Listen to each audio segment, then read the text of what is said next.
Bonjour à tous, j'espère que vous allez bien. Aujourd'hui, je vous retrouve pour vous présenter un nouveau jeu. Alors, c'est un jeu que moi j'appelle le Yenga Boom. Je vous avoue, je ne connais pas le nom officiel. C'est un jeu que j'aime beaucoup parce qu'il y a 1000 façons d'y jouer. Donc, d'abord, on retourne et ça nous fait une tour. Donc, je vais baisser un peu l'écran pour que vous puissiez bien voir. Donc, ça nous fait une tour.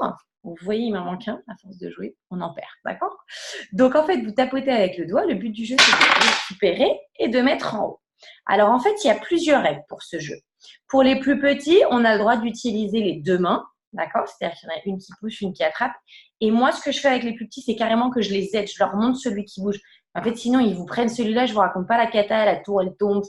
Il n'y a plus de jeu. D'accord?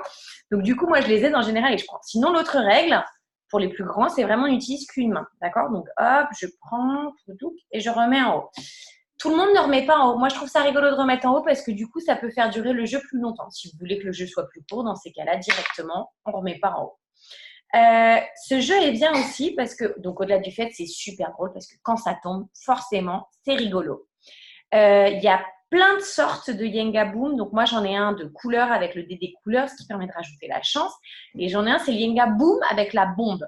Et alors, du coup, là, c'est rigolo parce que c'est carrément…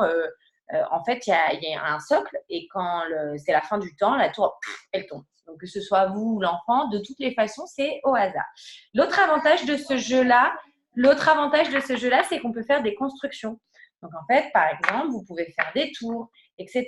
En fait, c'est que vous avez la tour pour jouer au jeu du Yenga Boom, mais en plus, vous avez les caplas pour jouer au jeu de caplas. Vous pouvez faire des maisons, vous pouvez faire des parkings, vous pouvez faire, enfin, avec un petit garçon, on avait fait un garage, des maisons, l'enclos pour les animaux. Vous pouvez le détourner de plein de façons.